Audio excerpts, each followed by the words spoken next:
y a Contera la próxima semana. A ver, comencemos.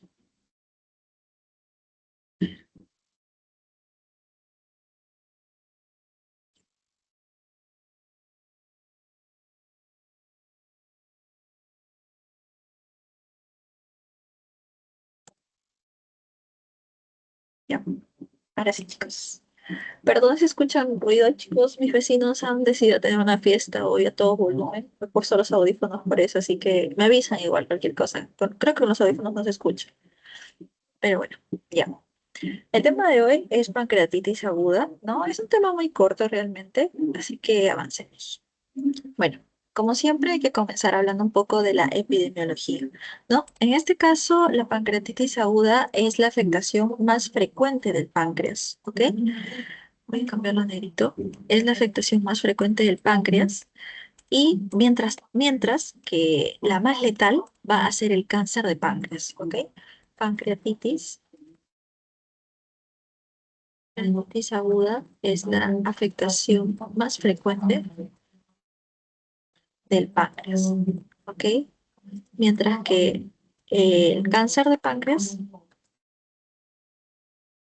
es la afectación más letal, ¿ok? Otra cosa más que quiero que tengan en cuenta es que, bueno, tanto a nivel de Latinoamérica, ¿ok?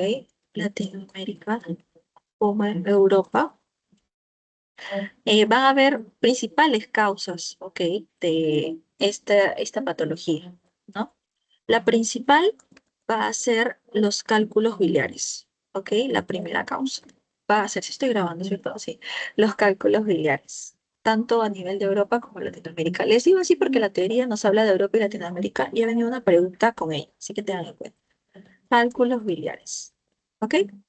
La segunda causa va a ser el alcohol y la tercera causa es idiopática, ¿ok? Sobre todo tengan en cuenta las dos primeras. La primera causa de pancreatitis aguda es de los cálculos biliares. Y la segunda, hoy siempre rayo, es el alcohol. ¿Ok? Arriba. Y bueno, en el caso, para nosotros hablar de pancreatitis aguda, se va a tener que cumplir dos de tres criterios en total. ¿Y cuáles son estos? El primero es que hayan síntomas compatibles con pancreatitis aguda. ¿Ok? Síntomas compatibles. ¿Ok?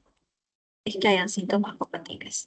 ¿Qué síntomas compatibles? La principal y la característica es un dolor de transfixiante, ¿no? A nivel del epigastrio, ¿no? A nivel del cuadrante superior del abdomen y que se va a irradiar en forma de cinturón, ¿no? Ese es lo característico de la pancreatitis, ¿no? Y que ya nos puede hacer pensar, acercarnos más al diagnóstico. También otro es el segundo criterio, es que haya una amilasa io lipasa, uy, lipasa, puse, lipasa aumentada tres veces su valor normal, ¿ok? Tres veces de límite, de su rango de referencia, ¿ok? Y por último, imágenes compatibles con pancreatitis. ¿Ok?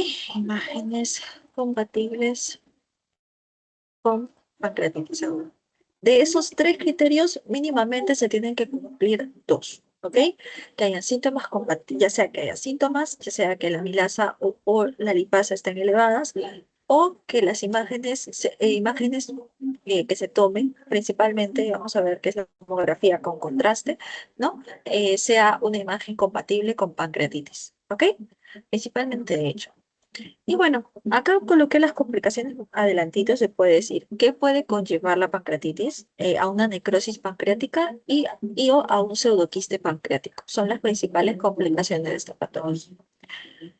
Bueno, en el caso de la clasificación, hay diversas formas de clasificar, ¿ok? Pero la teoría nos está dando principalmente dos y es la que ustedes tienen que tener en cuenta. Según la gravedad, ¿ok? Y también para la disfunción orgánica, ¿ok? Según la gravedad, vamos a dividirlo en tres formas. Cuando es leve, cuando es moderadamente grave y cuando es grave. Cuando es leve, no va a haber insuficiencia orgánica ni tampoco complicaciones, ¿ok? Mientras que cuando sea moderadamente grave, puede haber complicaciones, así como insuficiencia orgánica, pero esta insuficiencia orgánica va a tener que durar menos de 48 horas, ¿ok? Uy, ¿por qué se pone así? ¿Qué cólera? No sé por qué. Bueno, va a durar menos de 48 horas, ¿ok? Menos de 48 horas. Y mientras que si va a ser grave, o sea, si es grave, es lo contrario, es más de 48 horas, ¿ok? Esa es la característica principal para nosotros clasificarlo según la clasificación de Atlanta, ¿no? En donde sería leve si no hay ni complicaciones ni insuficiencia orgánica, moderadamente grave si hay complicaciones y insuficiencia orgánica menos de 48 horas esta insuficiencia y ya grave si esta dura más de 48 horas. Eso hay que tener en cuenta. Luego también tenemos otros criterios como los criterios de Ramsson, ¿no? Que 3 a más nos hace pensar en pancreatitis grave, ¿no? Para pancreatitis alitiásica es usada y también tenemos el Apache mayor a 8, que también ya nos hace pensar en una pancreatitis grave. Esto es para que lo tengan de referencia y si quieren lo pueden googlear, pero no está como la tablita en la teoría, entonces como que no lo coloqué. Y para disfunción orgánica tenemos los criterios de Marshall. En este caso, 2 o más, de un score de 2 a más, nos va a hablar pues de que hay una falla orgánica, ¿ok? Y esta falla orgánica va a ser transitoria, como mencioné, si dura menos de 48 horas y va a ser persistente si dura más de 48 horas. Eso es algo que quiero que tengan en cuenta. Bueno, luego vamos a pasar en las imágenes, ¿no? ¿Qué podemos ver? Nosotros vamos a poder ver en las imágenes dos tipos de manifestaciones radiológicas de la pancreatitis. Vamos a tener a la pancreatitis intersticial y a la pancreatitis necrosante, ¿ok? Pancreatitis intersticial y pancreatitis necrosante, siendo la más común la pancreatitis intersticial de verse y de diagnosticarse en los pacientes. ¿Ok? Y acá lo que se va a encontrar son, bueno, colecciones de tejido peripancreático, ¿ok? Que se suelen resolver, ¿no? Esta colección de líquido, perdón, peripancreático, creo que es de tejido, de líquido peripancreático. Y esta se resuelve, pero si no se resuelve, se va a convertir en un pseudoquiste, ¿ok? En un pseudoquiste quiste, que es una complicación, recordemos, no se convierte en un pseudoquiste. La pancreatitis intersticial no se suele ver un proceso de una semana aproximadamente. La pancreatitis necrosante es otra presentación y esto suele ser ya también indicar una mayor complicación, ¿no? Es una forma de presentación, pero también nos indica una mayor complicación. Entonces, tenemos dos formas, intersticial y necrosante. Bueno, esta intersticial puede haber colección de líquido, ¿no? Por el proceso inflamatorio que se está produciendo ahí. Y si dura más de 4 semanas, se va a convertir en un pseudoquiste. ¿Ok? Es algo que quiero que tengan en cuenta. Entonces, ahora sí vienen dos preguntitas, chicos. Espero que me puedan ayudar a contestarlas. Que todas, la mayoría son de ahora, porque ha venido en este examen también algunas preguntas. A ver, son criterios para definir pancreatitis aguda. Esta es una, voy a enseñarlo. Esta es una, ¿no? Que haya un dolor en la fosa ilíaca derecha, ¿no?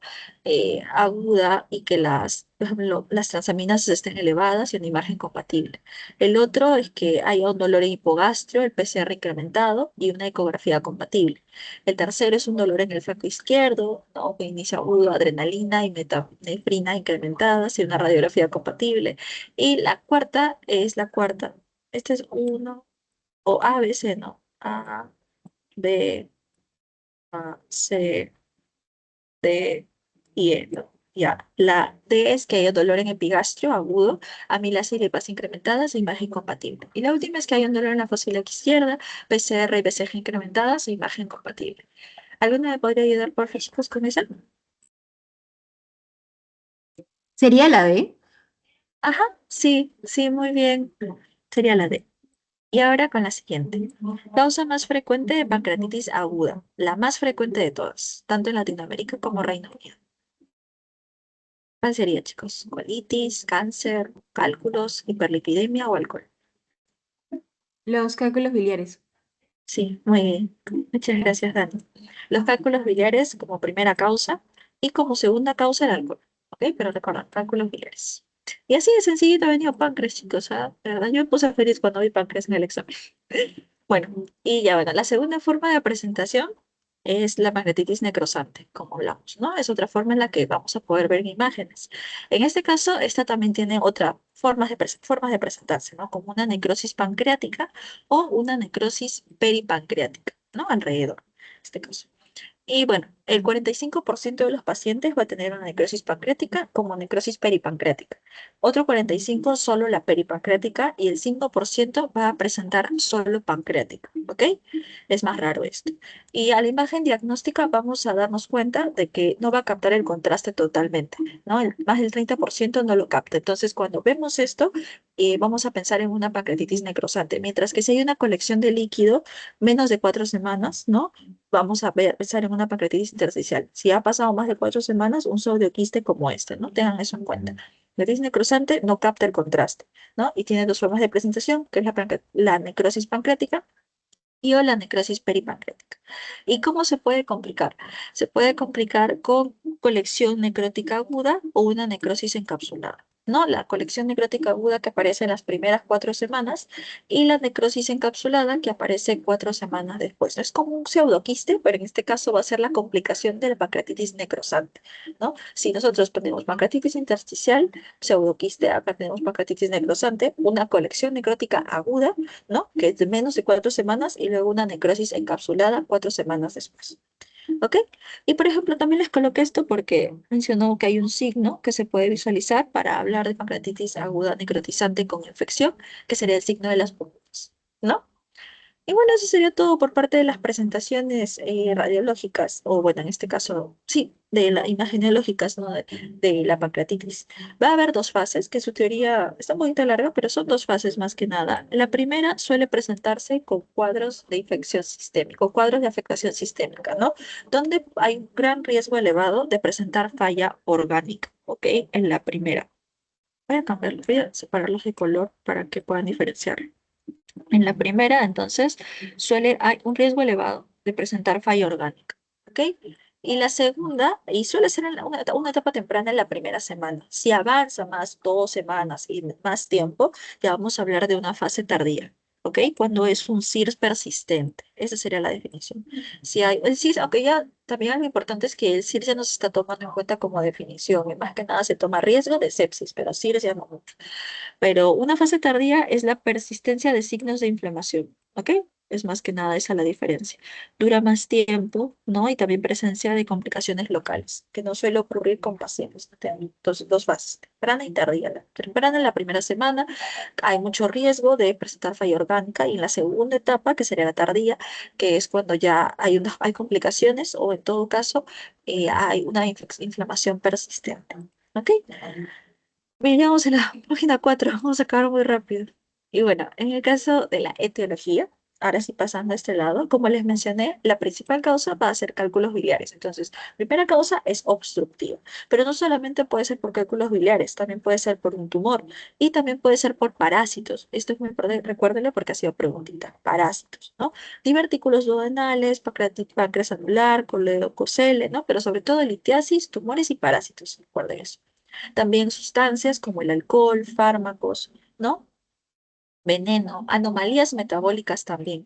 Quiero que recuerden esto, obstrucción, anomalías metabólicas, ¿ok? También infección, trastornos vasculares, traumatismo y sepre, ¿ok? Eso sobre todo, obstrucción, tenemos la litiasis biliar en la cabeza, los parásitos, el alcohol también, anomalías metabólicas, sabemos la hipertrigliceridemia, la misma diabetes mellitus también es una causa de pancreatitis y la hipercalcemia también, ¿ok?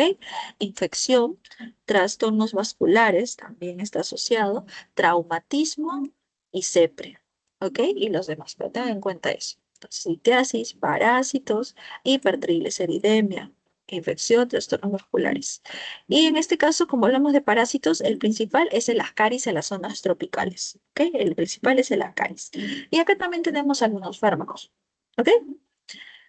Y acá un poquito más de centeria, ¿no? Acá, bueno, vamos a ver acá factores que aumentan el riesgo de pancreatitis aguda posepre, ¿no? Sabemos que la principal complicación posepre va a ser la pancreatitis aguda. Eso también recuerden, ¿no? Es una complicación de la sepre, la pancreatitis aguda. Y el paciente va a tener factores, ¿no? Que pueden incrementar su riesgo. como que sea una pancreatitis a una edad temprana, a sexo femenino, que le suceda, ¿no? Sospecha de disfunción de esfínter de Oddi, ¿no? Una historia de pancreatitis recurrente anterior, ¿no?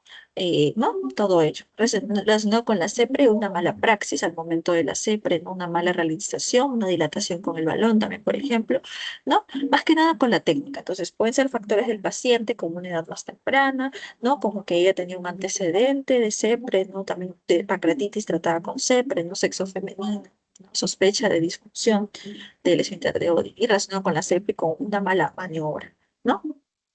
Y también hay factores que están asociados a que el paciente pueda llegar a un cuadro de pancreatitis grave, ¿ok? Como cuáles, como bueno, características del paciente como la edad, ¿no? Una edad de más de 55 años, que sea obeso, ¿no? Que no esté respondiendo bien, que tenga un CIRS, ¿no? Que esté teniendo una respuesta inflamatoria que puede llegar a sepsis. También datos analíticos alterados como el BUN más de 20, la creatinina sérica alta, el hematocrito más del 44%, también hallazgos de imagen como el derrame pleural, infiltrados pulmonares, colecciones líquidas extrapancreáticas múltiples, ¿no? Entonces, tener en cuenta. Hay ciertos factores que al paciente que se realiza una CEPRE lo predisponen más a pancreatitis, ¿no? Que son del mismo paciente, como su edad, como sus antecedentes, como su sexo, así como también de la misma maniobra que realiza el doctor. Y también hay factores que van a estar asociados a una pancreatitis grave, ¿ok? O sea, que un paciente pueda llegar a desarrollar ello, ¿no? Que sea obeso, que tenga más de 55 años, ¿no? Que tenga comorbilidades, ¿no? Datos analíticos también como el BUN, la creatinina, el hematocrito y hallazgos de imagen, ¿no? Derrame pleural, infiltrado pulmonar y colecciones. Eso ténganlo en claro. Y bueno, pasamos con la etiopatogenia. ¿Qué va a suceder acá? Acá el páncreas se va a bloquear, ¿ok? En resumen, va a haber una activación del tripsinógeno, sobre todo. Así que lo comienza todo. Activación del tripsinógeno, que se convierte, que es un simógeno, ¿no? Un simógeno que quiere decir es un precursor de una enzima, ¿ok? Precursor de una enzima. ¿Cuál enzima es esta? La tripsina, ¿no? Que se va a activar y de esta forma va a empezar a atacar al páncreas, ¿no? Porque esta no suele activarse acá, ¿no? Esta suele estar inactivada, pero por procesos inflamatorios, por diversas causas, se activa acá y va a causar daño. Va a haber mecanismos de defensa como el SPINK1, pero no van a ser suficientes porque hay un proceso muy fuerte, ¿no? El páncreas está reaccionando contra sí mismo y no solamente va a estar atacándolo la tripsina, sino va a haber otras enzimas como la elastasa, ¿no? También, por ejemplo. Y también va a haber un daño local por el mismo proceso inflamatorio del cuerpo, ¿no? Entonces, todo ello va a generar la pancreatitis. Pero todo comienza sobre todo con la activación del tripsinón, ¿ok? Que es un simógeno y tripsina y que con más la inflamación que va a generar el cuerpo al intentar defendernos, bueno, sucede todo ello. Y para el caso del diagnóstico, bueno, hay, como mencioné, síntomas compatibles, luego tenemos laboratorio e imágenes, ¿ok? La triada, las tres cosas de la pancreatitis. ¿Qué síntomas? Principalmente un dolor abdominal, como mencioné, en cuadrante superior, ¿no? Más se dijo epigastrio, sobre todo, epigastrio, ¿no? De característica transfixiante, ¿no? Dicen que es un dolor muy feo de la pancreatitis, ¿no? Pues, no sé si ustedes han escuchado en los hospitales o también. Transfixiante, sí, sí, es que ya.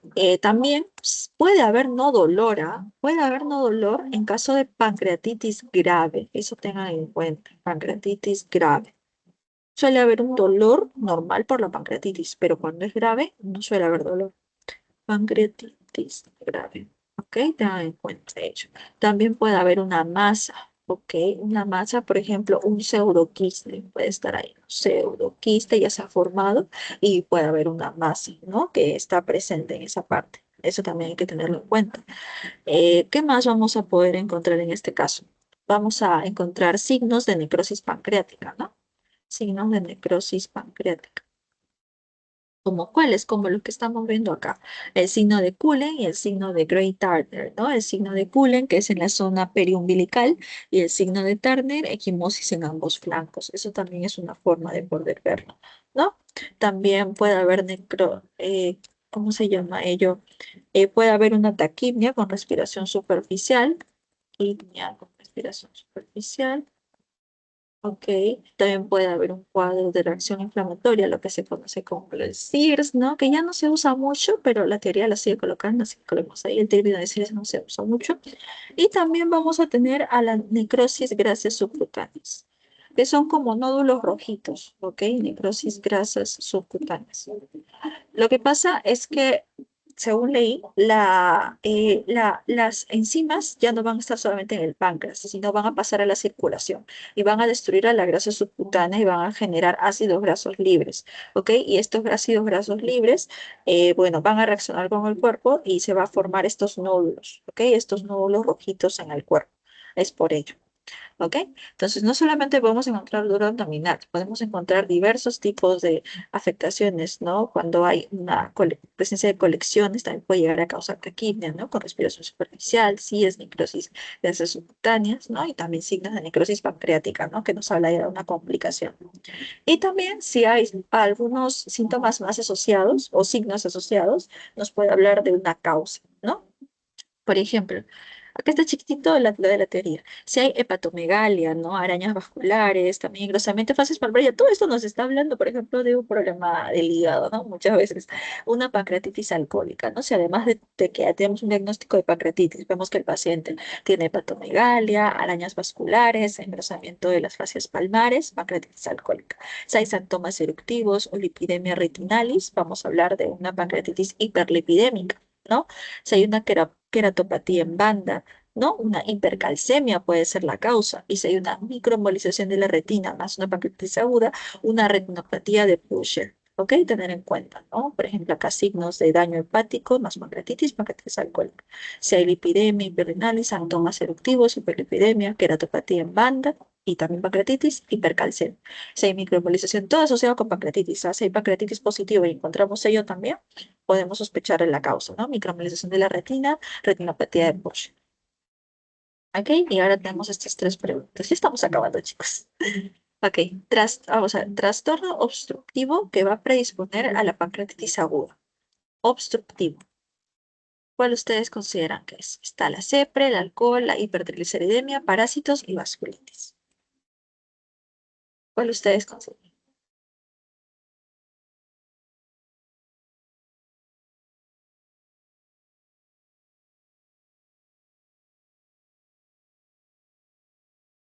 ¿Alguna, chicos?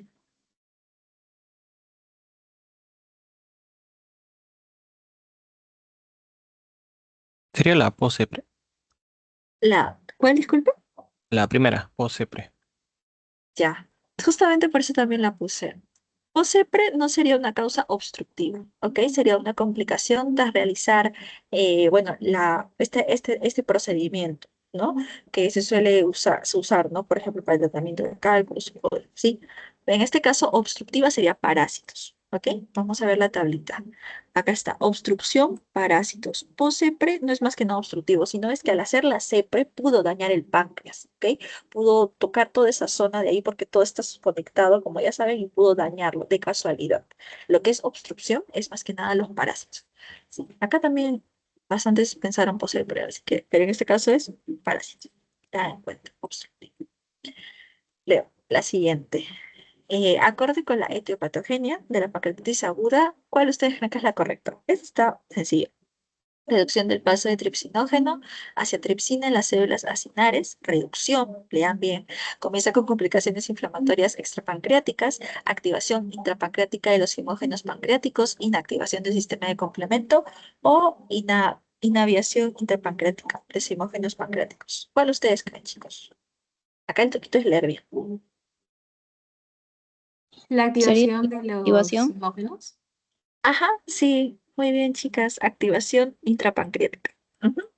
Es esta, ¿no? Porque acá dice reducción, ¿no? No comienza tampoco con complicaciones extrapancreáticas ni tampoco hay negación. Hay una activación intrapancreática de simógenos. Simógenos son en sí, son los precursores de las enzimas como el tripsinógeno, el elastasa, no son precursores, ¿no? Se activan cuando no se deben activar en el páncreas, no deben estar activados, ¿no? Ellos funcionan más que nada en el intestino, no funcionan acá, ¿no? Y bueno. Luego, la última pregunta es trastorno por anomalía metabólica que predispone a la pancreatitis aguda. Esta última, ¿cuál creen, chicas? Metabólica.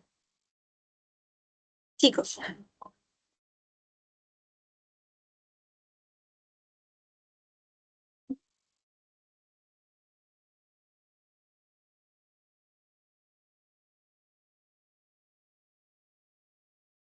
algo sí que es muy obvia, creo. ¿Sería la C? Sí, sí, Dani, la sé. Hipertriglicéridos. Sí, muchas gracias, chicos. Sí están entendiendo. Igual, la verdad, las preguntas de páncreas, felizmente los doctores no se pasaron de malos. Están ahí, solo están que entendamos, ¿no? Aprender obstructivo, ¿no? Por ejemplo, que es litiasis, que es obstruye, ¿no? Los tumores, parásitos, todo ello, ¿no? La sepra es más que nada un daño ya iatrogénico, se podría decir, ¿no? Por un poquito tipo trauma, ¿no? Donde se golpea, de casualidad se daña esa zona y causa ello. Pero acá estamos para ver eso. Bueno, y en el caso del laboratorio, como mencioné, vamos a encontrar principalmente la amilasa y lipasa elevadas 3 veces su valor normal, ¿ok? Su valor normal, ¿ok? Con eso ya, sobre todos, el que primero se eleva es este. Primero se eleva. Y luego el que se eleva más tiempo es la lipasa, ¿ok? Eso hay que tener en cuenta. También. También puede haber una elevación, por ejemplo, bueno, de los leucocitos, siempre hay leucocitosis, ¿no? También puede haber leucocitosis, también las transaminasas, ¿no? Marcadores hepáticos, si vamos a hablar, por ejemplo, de una causa hepática, ¿no? Marcadores hepáticos, ¿no? Entre otros, ¿no? Pero principalmente, ¿no? Y nos tira más, por ejemplo, a una causa hepática, ¿no? Igual si, por ejemplo, la fosfatas alcalina, la gamma glutamitransferasa estuvieran elevadas, ¿no? También nos hablaría o sea, de una afectación biliar, ¿no? Todo ello tener en cuenta, entre otros, ¿no? También eso tener en cuenta, ¿no? Pues, la amilasa y lipasa nos hablan, hay daño en páncreas, ¿no? Hay inflamación, pero también otras cosas como marcadores hepáticos, marcadores de daño a la vía biliar, también. Y en las imágenes, principalmente, recuérdense, y esto también, por ejemplo, sí, nunca voy a olvidar porque fue pregunta de gastro, ya que alguno tuvo su examen de gastro, sí voy a preguntar, ¿qué imagen se pide para, o es el todo el estándar para pancreatitis? Tomografía con contraste, ¿ok? Con contraste. Y si en caso fuera una pancreatitis grave, ahí sí se suele pedir tomo sin contraste, se puede pedir. No capta el 30%, recordemos. Tomo sin contraste en pancreatitis grave, en grave. ¿Ok? Pero en general el gol estándar es con contraste. Eso se tengan en cuenta. Tomo con contraste. Y bueno, acá tenemos una otra escala, que es la escala de Baltasar, ¿no? Que nos habla del índice de gravedad según la tomografía. Se va a dividir en A, B, C, D y E. ¿Ok? El A es que es un páncreas normal, ¿no? Un normal que puede ser compatible con pancreatitis leve. La B, me da risa las músicas que ponen mis vecinos, no sé si escuchan. Bueno, pancreatitis leve, compatible, ¿no? Pero que sea pancreatitis leve, ¿no? Pero un páncreas que se ve normal, ¿no? B es que puede haber cambios, un aumento en el tamaño, ¿no? También que esté difuso, irregularidades, ¿no? También que haya una atenuación heterogénea, pero no hay inflamación peripancreática. Esa es la característica, ¿no? No hay inflamación peripancreática. Puede haber cambios, pero no hay inflamación peripancreática. En la C hay inflamación peripancreática. En la D hay una colección líquida única, ¿ok? Y en la E hay más de 2 conexiones líquidas únicas, ¿ok? Entonces recordar, A es un páncreas normal, pero que es compatible con la pancreatitis. La B es que hay signos de daño pancreático, pero no hay inflamación pancreática, ¿no? No hay. En cambio, en la C sí hay signos de inflamación pancreática, en la D hay colección, ¿ya? Y en la E vamos a encontrar más de una colección. Y de acuerdo a ello, vamos a poner el puntaje, ¿no? Acá está 0, 1, 2, 3, 4. Está la ausencia de necrosis, 0, necrosis hasta el 33% de páncreas, 2, ¿no? Recordemos, más del 30%, una pancreatitis necrosante, ¿no? Entonces, esto nos ayuda para ello. Necrosis del 33 al 54 y necrosis más del 56, ¿no? Recuerden con ello. Y eso, principalmente es ello. Hay otras pruebas como la prueba de estimulación de secretina, la prueba de tolerancia a la glucosa, la prueba de grasa en heces en 72 horas y la elastasa fecal, ¿no? Que también sirven para la ayuda diagnóstica. ¿no? Estimulación de secretina, pueden aprender su definición, ¿no? Mide la secreción pancreática, la prueba de tolerancia a la glucosa, ¿no? Bueno, que es evalúa la función endocrina del páncreas, ¿no? Al medir la respuesta de la insulina a una carga de la glucosa, ¿no? También está la prueba de grasa en heces, ¿no? Que, bueno, va a evaluar la función exocrina del páncreas a través de la medida de la absorción de los líquidos, ¿no? Y la elastasa fecal, por último, ¿no? Bueno, como sabemos, la elastasa también es una de las enzimas que se eleva en este caso, ¿no? Que va a empezar a atacar, entonces también por ello. Pero estas son pruebas adicionales, principalmente estos tres. Y luego vamos a tener ya al tratamiento, ya vamos a acabar. En el caso del tratamiento, hay que tener en cuenta que este es un tratamiento de soporte y de complicaciones. No hay un tratamiento curativo en ciertas palabras, sino es de soporte. ¿Ok? Entonces, acá se va a tratar la causa subyacente, tratar la causa subyacente principalmente. Ese es nuestro objetivo. ¿Qué más? Evitar mayores complicaciones, evitar la progresión de la enfermedad, ¿no? Y estabilizar al paciente. Estabilizar al paciente. Son nuestros tres objetivos. Tratar la causa, estabilizar la progresión, evitar la progresión de la enfermedad, ¿no? A complicaciones, ¿no? Y estabilizar al paciente. Acá hay como un mini resumen del tratamiento que se basa en nutrición, en, bueno, tratar el dolor con analgésicos, estabilizar en caso el paciente, bueno, necesite oxígeno, si hay una afectación cardiovascular. Uy, acá pegué esta imagen de casualidad, ya bueno, miren acá. Bueno, también en todo caso haya complicaciones metabólicas, ¿no? También están antibióticos en caso el paciente tenga infección, CEPRE en caso de que hablemos de que hay una causa biliar, ¿no? ¿No? En este caso, cirugía pancreática, trasplante, ya vamos a ver ello, ¿no? Bueno, principalmente tenemos que estabilizar al paciente, vamos a hidratar al paciente. Cuando hay pancreatitis, ahí puede haber una pérdida de líquido por el tercer espacio. Entonces, se puede perder líquido. Entonces, vamos a hidratar al paciente. Haya hipotensión o no haya hipotensión, se hidrata al paciente. ¿Ok? Se tiene que realizar dentro de las 6 primeras horas de ingreso. ¿Ok? Hasta las 24 horas. Eso hay que tenerlo en cuenta. Con fluidos de 250 a 500 mililitros por hora. ¿Ok? Con suero salino fisiológico, lactato de Ringer. Sabemos que en Perú no hay mucho lactato de Ringer, entonces con suerito nosotros acá, y humildes, con suero, ¿ok? Hidratación, es muy importante, ¿hay hipotensión o no? Acá nuestra teoría nos dice que no usar hidroxetilalgodón, que, o sea, también solía ser para hidratar, pero en este caso tiene muchos efectos controversiales, como que afecta a nivel riñón, ¿no? Causa daño renal, también alteraciones de la coagulación, entonces ese es el por qué la teoría pone que no. Entonces, con nuestro esferito, 250, 500 mililitros por hora, ¿no? Vamos a darle al paciente a partir de las 6 horas. Y si en caso el paciente, ¿no? También evaluar las funciones del paciente, ¿no? Si todo está de acuerdo. Acá lo tapé con esta imagen. También ver, bueno, como mencioné, no solamente es hidratar, sino ver si el paciente necesita oxígeno, ¿no? Se da una asistencia respiratoria, ¿no? Si el paciente tiene una afectación a nivel cardiovascular, ¿no? Como un infarto del miocardio, arritmia, shock cardiogénico, que también puede estar subyacente, y una asistencia ante complicaciones, ¿no? Puede haber diversas complicaciones metabólicas, puede haber hiperglucemia, puede haber hipocalcemia, hipoalbuminemia y también hipomagnesemia, ¿ok? En el caso haya hipomagnesemia, al momento de estabilizar el magnesio puede haber una excitación, o sea, excitabilidad neuromuscular, ¿ok? Entonces nosotros vamos a poder dar glucanato de calcio esto tengan en cuenta, glucanato de calcio en caso el paciente esté estable su potasio y tampoco esté tomando digitálicos, ¿ok? Eso ténganlo en cuenta. ¿Ok? Tengan en cuenta ello. Entonces, asistencia a hidratar, primero hidratar al paciente, ¿no? Después de que nos hemos dado cuenta de que el paciente esté hidratado, vamos a darle asistencia respiratoria, ¿no? Asistencia cardiovascular también le podemos dar y asistencia ante complicaciones, ¿no? Ya sea hiperglucemia, hipocalcemia, hipoalbuminemia. ¿Qué hice? ¿Qué fue? Ya, me odia el resaltador. Y hipomagnesemia, ¿no? Hipomagnesemia, en todo caso, glucanato de calcio, si nosotros vemos que el potasio está normal y que también no está tomando digitálicos, ¿ok?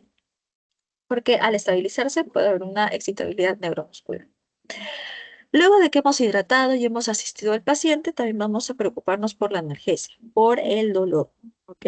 Se va a poder dar fentanilo o hidromorfona, creo que así era el nombre, chicos, no me acuerdo, hidromorfona, sí, era así, hidromorfona endovenosa, hidromorfona endovenosa o fentanilo, fentanilo, ¿ok? Fentanilo, para el dolor, fentanilo. Ujú. Principalmente ello. Lo otro, esta la teoría nos dice que no se recomienda, ¿no? Entonces, hidromorfona, fentanilo en analgésico y antibiótico terapia. Se suelen dar antibióticos de amplio espectro. Ok, el doctor ahí en la PPT puso varios estudios donde en conclusión nos dice que se utilizan antibióticos de amplio espectro porque llegan a alcanzar concentraciones terapéuticas funcionales en el tejido peripancreático. ¿Ok? No hay evidencia de un tratamiento profiláctico. Según los estudios, no se da profilaxis en pancreatitis a menos que haya una evidencia de infección o la teoría nos dice que en todo caso haya una necrosis del más del 50%. ¿Ok? En todo caso hay una afectación del más del 50%, se puede dar profilaxis. ¿Ok? Igual tener en cuenta que se inicia en las primeras 72 horas la profilaxis, ¿ok? No a las 24 horas, sino dentro de las 72, 48 horas de ingreso. Tener en cuenta eso, ¿ok? Y no más de 2 semanas sin signos de infección. Realmente no se da profilaxis, solamente si hay evidencia de infección o en todo caso hay una afectación de más del 50%. Las guías nos dicen eso, ¿ok? Acá sí hay infección evidente. Si hay infección evidente, tratamientos de amplio espectro como los carbapenems, ¿no? Infección evidente, ¿ok? Acá está. Y luego tenemos la nutrición. Se recomienda, antes se decía que no, que el paciente debe estar en NPO, nada por vía oral, no debía comer nada, pero no. El paciente ahora, las guías nos dicen que debe comer lo más pronto posible, dentro de las 24 horas, ¿ok? Y debe tener una alimentación baja en grasas también, ¿no? Lo que se dé también posteriormente. Esto, dejé acá la PPT de ustedes, porque acá hay algo que me interesó mucho donde dice, acá nos da el doctor como que ciertos alimentos que no han ido al examen hasta ahora, pero tengan en cuenta, ¿no? ¿Qué alimentos como que están permitidos? ¿No? Está, por ejemplo, el café, el té, el zumo de frutas también, me sorprendió un poquito, pero también fideos, arroz, panes integrales, ¿no? Sobre todo lo resaltado, tomen en cuenta. Quesos sin grasa o bajo en grasa, ¿no? Gelatina, galletas saladas, ¿no? Huevos 3 veces por semana, son alimentos permitidos, ¿no? Y acá nos da algunas cantidades, ¿no? Exactas. No tengan en cuenta aves de corral, pescado, ¿no? Son alimentos bajos en grasa que se tiene que dar al paciente también posterior a su mejoría. Y bueno, entonces nosotros preferentemente al paciente vamos a intentar darle nutrición enteral en lugar de la parenteral. Ya eso también, no sé si ya lo han visto, pero en cirugía lo vamos a ver, por ejemplo. La nutrición parenteral tiene muchas complicaciones, no puede haber complicaciones, entonces por ello se evita ello con nutrición enteral, ¿no? Porque en este caso va directo a la vena, o sea, ¿no? Entonces por ello la nutrición enteral sí tiene menos riesgos. Dependiendo si el paciente necesita una alimentación a corto plazo o largo plazo, ¿no? Se va a decidir qué se coloca. Si fuera a corto plazo, nosotros vamos a usar una sonda nasogástrica, idealmente, si el paciente no tiene bueno, tiene un TD coloqué, ay, se fue que era TD, pero básicamente era tubo digestivo funcional, ajá, tubo digestivo funcional, sonda nasogástrica, tubo digestivo funcional, ideal, sonda naso, ¿ok? Nasogástrica, ¿ok? Y o si no, también se puede usar una nasoyeyunal, una sonda nasoyeyunal, sonda nasoyeyunal. ¿Ok? En caso que el paciente presente como un escaso vaciamiento gástrico, haya signos de reflujo o riesgo de aspiración, ¿no? Porque el que tiene un poco más riesgo de aspiración y reflujo va a ser la sonda nasogástrica. Sin embargo, si tiene una buena función de su tubo digestivo, todo está ok, entonces sonda nasogástrica. Si en todo caso hubiera como alguna cosita como el vaciamiento gástrico, reflujo o riesgo de aspiración, nos vamos a la sonda yeyular. Eso es el paciente va a necesitar alimentación en corto plazo. ¿Ok? En otro caso, el paciente, necesita alimentación a largo plazo, se va a optar por una gastrostomía. ¿Ok? Gastrostomía. Todo lo que termine en ostoma van a darse cuenta que es como una conexión al exterior. ¿Ok? Gastrostomía. Gastrostomía, en este caso principalmente. Así se escribe, ¿no? Gastrostomía, sí, gastrostomía, gastrostomía. Pero lo tengo apuntado porque se me olvidan a veces los nombres así. Gastrostomía. Si hay un buen vaciamiento gástrico. O si también hay como un adecuado vaciamiento gástrico, vamos a solicitar una yeyunostomía, ¿no? Todo lo que tenga ostoma es conexión al exterior, conexión al exterior, ¿no? Yeyunostomía. Eso sí, no, yeyuno, conexión con el yeyuno al exterior, también gastro, el estómago al exterior, ¿no? Yeyunostomía. Si en caso el paciente necesite a largo plazo, ¿no? Entonces, a corto plazo, primera opción, sonda naso. Si el paciente tiene un vaciamiento gástrico escaso, no reflujo, riesgo de aspiración, nos vamos a la sonda nasoyunal. En largo plazo, tenemos a la gastrostomía como primera opción, y si no, una yeyunostomía, ¿no? Donde puede, si también hay un riesgo de aspiración, gastroparesia, disfunción, ¿no? Riesgos. Y bueno, eso básicamente es todo, chicos. Luego tenemos esta que es ya cuando, cosas un poquito más externas, ¿no? La CEPRE. ¿Cuándo se va a realizar CEPRE? Se va a recomendar, en este caso, en casos de colangitis, no obstrucción biliar, ¿no? Cuando la causa sea obstrucción biliar, CEPRE, ¿no? No al toque, no se recomienda al toque, sino si se puede esperar dentro de las 72 horas sería lo ideal, ¿no? También vamos a tener una cirugía pancreática, lamentablemente esta predispone riesgo de deficiencia de vitaminas y minerales, ¿ok? Por ejemplo, en este caso nos habla la teoría de cáncer de páncreas. Igual le coloqué, se suele realizar el Whipple, ¿no? Que es una duodenopancreatectomía para cáncer de páncreas. No nos habla mucho en este caso, pancreatitis, pero la teoría coloca esto.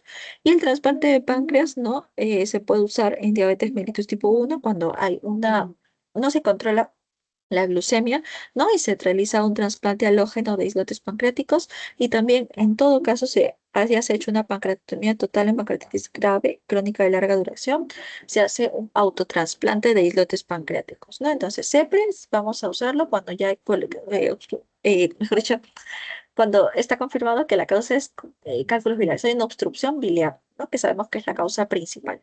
Cirugía pancreática más para cáncer, ¿no? Vamos a tirarlo. Y en todo caso, el trasplante de páncreas, ¿no? Acá, en relación a la pancreatitis, después de una pancreatomía total, una pancreatitis grave, no y crónica, autotrasplante. Y ahora la última preguntita, chicos. Y ya acabamos. Uy, no está mi frase de dudas, ahora que me doy cuenta. Bueno, a ver, esta nos dice, varón de 50 años, ¿no?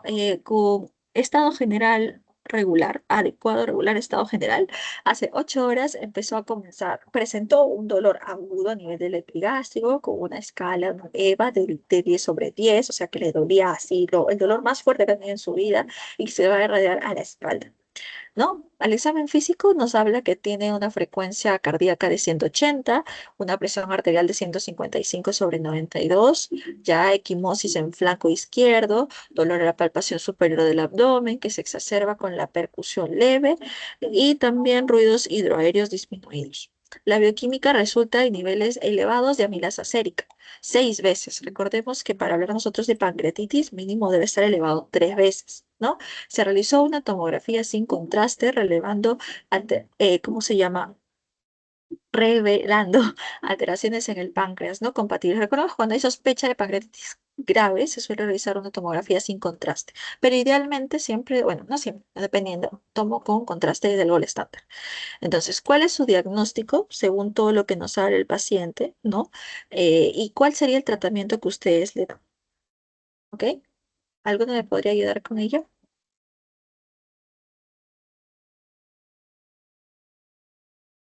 Pues está la Yo A. la sé.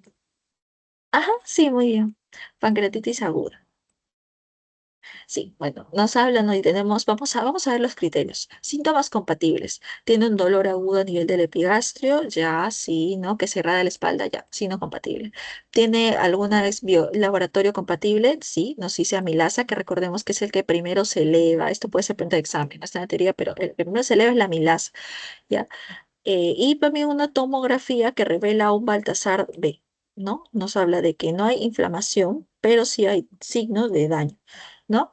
En este caso tenemos los tres, tiene los tres criterios de tres criterios, entonces pancreatitis aguda, ¿no? También recordar que se maneja el dolor con fentanilo y también se va a dar siempre se va a dar hidratación, chicos, porque hay mucho riesgo de hipovolemia en pancreatitis, ¿ok? Hay riesgo de pérdida de líquidos. Entonces, ese es el por qué nosotros vamos a dar, en este caso, lactato. En Perú, chicos, yo vi inocente, lactato de Ringer no hay mucho. Ahí está, salud, ¿cómo se llama? Suero. Entonces, pero acá, lactato de Ringer, ¿ok? Ese es el por qué. Y bueno, chicos, eso sería todo por la teoría de hoy. Realmente el pancreatitis es muy corto, las preguntas son bien directas, se puede decir. Así que por pancreatitis, no se preocupen mucho. Y chicos, ¿alguna duda sobre el tema que tengan? Y acabamos rápido.